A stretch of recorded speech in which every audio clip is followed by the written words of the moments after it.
designing future society for our lives. That's the core mission of Expo 2025 in Osaka, a bold theme explored through 8 dedicated theme weeks, a concept launched in Dubai, now taken further.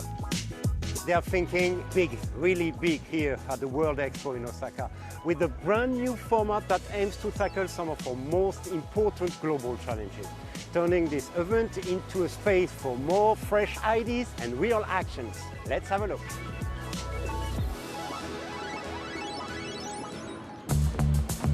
The topics are broad, from co-created culture to future communities, essential needs, health, learning, peace, biodiversity and the Sustainable Development Goals.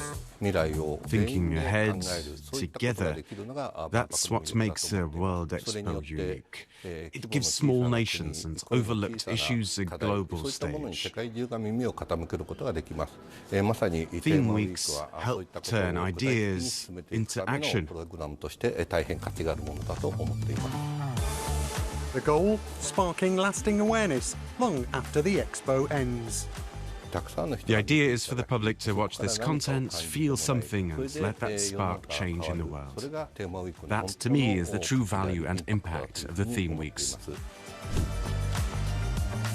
First up, co-creating cultures for the future. How can cultural heritage help heal divided societies? Japanese architect So Fujimoto designed the Grand Ring, the world's largest wooden structure, 2 kilometers around, 700 meters wide. This ring could be the symbol of the diversity and the unity together. So that's why I made this as a pure circle shape, the most simplest shape in the world, in a sense. All the national pavilions are within this ring and then stay together to create our future.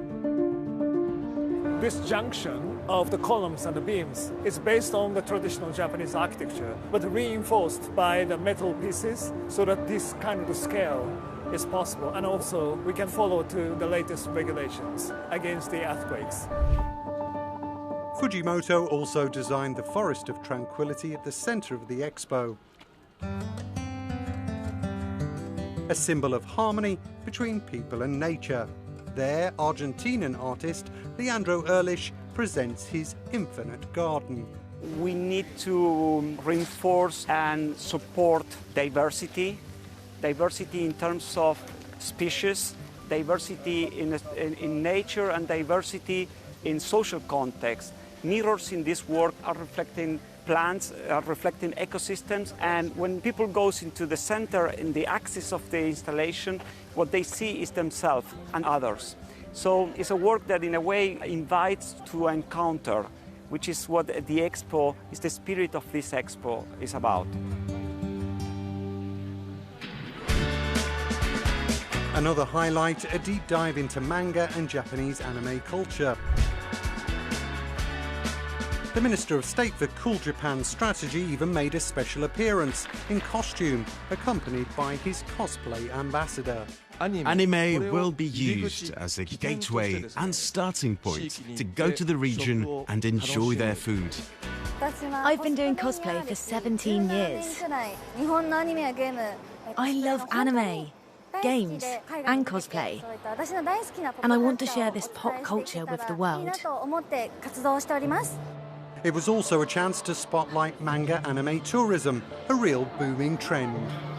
Each year in Japan, the sacred land of anime, we select 88 works. We then work with the local regions to revitalize these areas.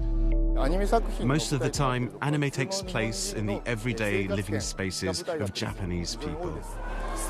It's not a stereotypical Japan, but a life-sized, authentic Japan. I get to see places I usually only see in anime. It's amazing. Seeing all those manga and the live performance, it made me feel like a kid again. How will we live together tomorrow in more connected, technological and sustainable societies? The second theme week focused on the future of community and mobility. It covers urban issues such as smart cities or disaster prevention, but also transportation-related topics. There are also broader subjects like space, the metaverse and robotics.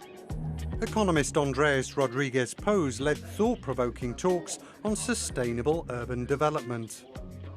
When we talk about sustainability, there's always a tendency to think that sustainability is about environment. And a green transition implies significant economic and social changes that need to be accepted by the population. If we don't have, let's say, an economic sustainability, or we don't have a social sustainability, what we're going to have is that there's going to be a rejection. Post-disaster reconstruction was another key topic, including lessons from Fukushima. Seichi Sayato, director of the Expo's co-creation program, introduced the concept of Fuko transformation. When a disaster or a tragic event occurs, it takes strength to overcome it. But also what's very important is not to return to the original state, but to go much, much further. I believe it's important for people who share the same philosophy and move at the same pace to come together. They shouldn't remain in isolated points, but be connected to one another to form a strong and effective whole. And all this has already led to innovations capable of responding to new disasters, like this robot, which was developed after the Fukushima accident. Lives were at stake. Normally, robots should have intervened, but in reality, they didn't. So I decided to start a company to develop and market robots that could actually be useful in real-life situations. Beyond 5G showcases the next generation of wireless technology, smarter, faster and more connected than ever. One striking example, communicating with the moon.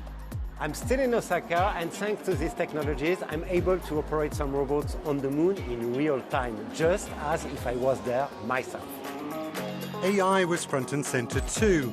Kathy Hackle, often called the queen of the metaverse, took part in a panel on the next gen of digital communities. You're going to start to see more AI beyond just our phones and our computers. You're going to start to see it in glasses. You're going to see it in headphones. You're going to see it in a lot of different hardware. And in order for all this hardware to communicate with each other and for us to communicate with it, we're going to need connectivity that does not currently exist. A visionary with a practical edge, Kathy Hackle was impressed by the Theme Week's concept. It's not just about showcasing architecture or showcasing countries. It is also about bringing human ideas to the center of the future.